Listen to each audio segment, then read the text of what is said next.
Okay, do you want the truth about Micah Parsons' trade demand?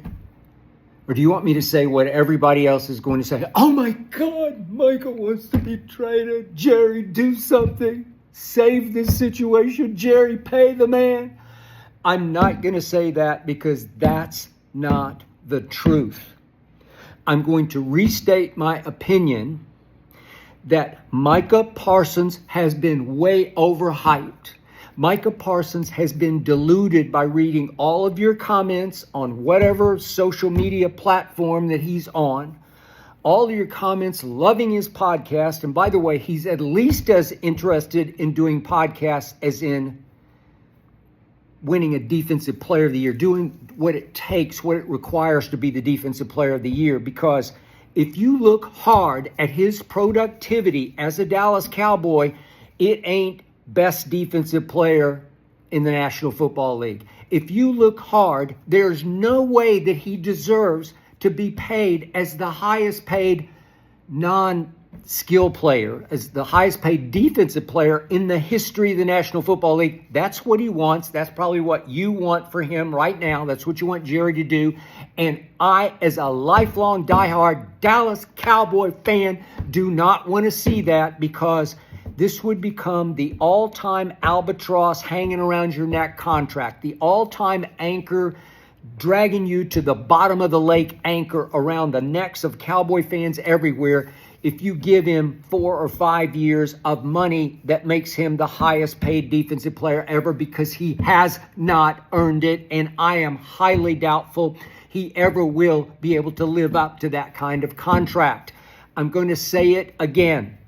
If you look hard at his productivity, I know he's got the flash and dash of the image.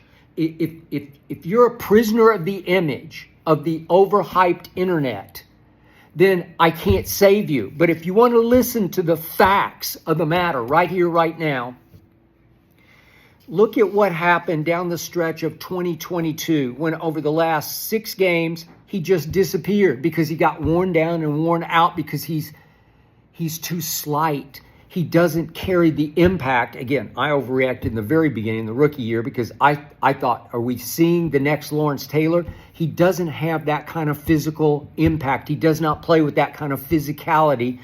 The massive tackles with a little help from torpedo chip blocks from fullbacks and halfbacks can just wear his ass down. And he wore out down the stretch of 2022 and especially down the stretch of 2023, last 7 games. Go look at him. Tell me I'm wrong about this, because I am dead right about what I'm telling you. Then look at the playoff games that ended 22 and 23. Look at the playoff game at San Francisco against the NFC arch rival San Francisco 49ers at their place. Look at what Micah didn't do in that game. He was a no-show. The defense played very well in that game because it's against a first-year starting quarterback in Brock Purdy. But he had 1 hit on the quarterback and 1 solo tackle in 66 snaps at San Francisco that day.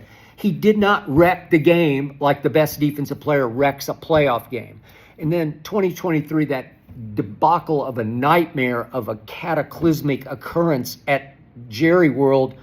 In a home playoff game, we were favored to win by 7 points. We're down 27-0 by halftime. And in that game, Micah was a ghost, a complete ghost. I wondered, did he even play? Because I couldn't remember anything. He ended up with 1 solo tackle and 1 assist and 1 hit on the quarterback, but I couldn't remember him. And then remember the early games last year? Remember the Saints and Baltimore at home? These are home games in which Micah Parsons was healthy for, and he just no-showed in both of them. It was 35-16 at halftime. The New Orleans Saints scored 35 on Micah Parsons' defense, and he did nothing. He had 0 sacks, 2 solos, 0 hits on the quarterback. I don't know. Can you justify this? Then against Baltimore, they just ran at him all day long, and he did have 4 tackles in that one. I'll give you that. But he had no sacks. The book on him is, he's not physical enough. Just run at him. Just attack him because he's not a tackler. He can sack you with speed and quickness and explosiveness, but he wears down. He's not physical. He's got to just out-quick you. He can't outfight. Charles Haley was as physical a pass rusher as I ever saw. They put 2 on him, and he would just power between the 2 of them with bull rushes that Micah's just not capable of. I hope he sort of grows up. He hasn't grown off the field, but I hope he grows up on the field. He just ain't there yet. And I look at the stats over his years in the league. He's 5th in sacks, and he's 5th in hits on the quarterback, and he's kind of the 5th best. And I've told you before, if I look hard at this, do I think he's better than TJ Watt? I don't. Do I see him play with the relentless effort and impact of TJ, or certainly Myles Garrett is just an anchor, or Max Crosby, or Bosa? I don't see that. So my point to you is, he can huff and puff and bluff, and Jerry just should ignore him.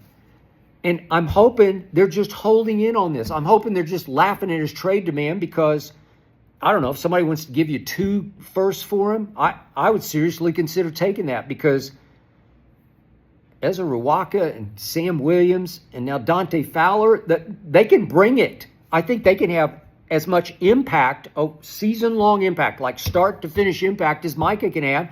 And I like Micah. I just don't love him.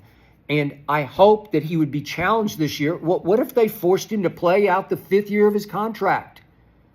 They could tag him after this year. He'd bitch and moan and scream and yell on his podcast, but he really doesn't have a choice. If he wants to play football, they have his rights. And I hope they stand by those rights. I hope that Jerry and Steven have opened their eyes enough to see what I'm seeing. They didn't with Dak.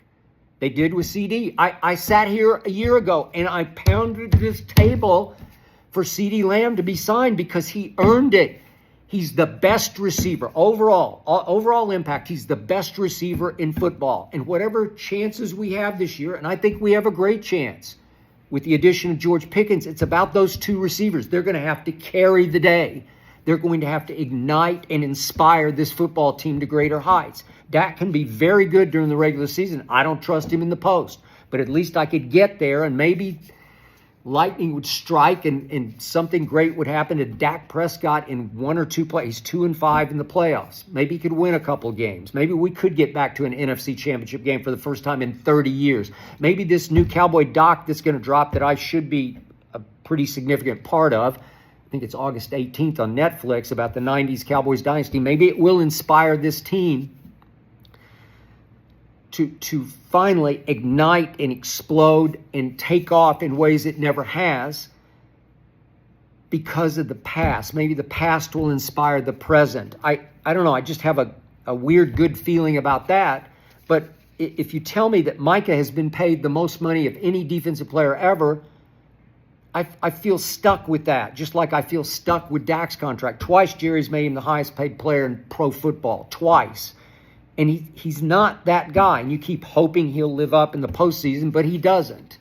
He was dreadful in that debacle against Green Bay in the playoff game also. He was even worse in that game they lost at the 49ers after the 22 season. God. I hope Jerry and Steven just stand by their guns on this one. Just laugh it off, ignore it, go on to the next day. I told you Micah gave up his leverage when he reported to camp. If I were advising him, I'd say just stay home. But he can't stay home. He wants to be in the limelight, in the spotlight. He wants to be able to talk to the media. He wants to flex in front of everybody, even while not practicing or participating. You gave it up, because now if you leave and you stay gone for 5 or more days, then you're done. They can put you on the retired list, and they don't even have to pay you a penny. So you've lost that sort of negotiating leverage, because you're so delusional, Micah, that you thought you could just saunter into training camp, and that once you showed you were there in good faith, that Jerry and Steve would say, my God, we got to pay this young man what he's worth. That's what you thought. You thought that by week 2, you'd be announced as the highest paid defensive player ever, and it ain't happening. And now, childlike, you're beating on the table saying, okay, trade me, like McLaurin is in Washington. Maybe you took a hint from him and said, okay, I'm going to do the same thing. Micah's more of a leader a follower than a leader. He hasn't shown me leadership. Dak doesn't show me leadership. CD weirdly shows me leadership in a position that's not a leadership position. When CD speaks, I listen. When CD speaks, he backs it up. He's a watch this guy. I haven't seen Micah say, watch this and pull it off. I've seen the flashes. We all see the flashes of brilliance and greatness, potential greatness. But remember, they could make him play this out. Remember, they could tag him and have him for 2 years and hope that something great happens in those 2 years. I think he wants to be a Dallas Cowboy. Most guys who are Cowboys just get addicted to living in Dallas and playing for America's team and being the apple of the world's eye, being part of the most valuable franchise in the world. That's what most guys get addicted to that and don't want to leave that, especially the stars don't want to leave the star on the helmet. Trust me on this. Jerry and Steven have to know this. They should just grin and bear it and just ignore this childish fit that Mike is throwing about trade me, thank you, Dallas, goodbye, Dallas, baloney. I see right through it, Micah. I needed you to earn it on the field, to show us on the field. Yeah, you came back last year and down the stretch you were a little better for a really bad football team as you went into a contract drive. A little better, but you played the last 9 games and the team was awful. You didn't wreck games to me. I'm sorry. I just don't see it. I don't love this. And I'm here to tell Jerry and Steven that if anybody out there in the media who has any impact or import has your back, I got your back on this one. I told you last year, you got to pay CeeDee Lamb. And again, CeeDee took a contract that was a backseat to Justin Jefferson's. He took second best money. What? I was embarrassed by that for CD. I was a little ashamed for CD, but he just said, okay, I'll take it. He caved just before this, the week before the season started. Fine. Maybe he just said, that's good enough for me. I'll take it and I'll show you. And now I need Micah to commit to showing you and you and you and you and you, because he hasn't shown you near enough yet.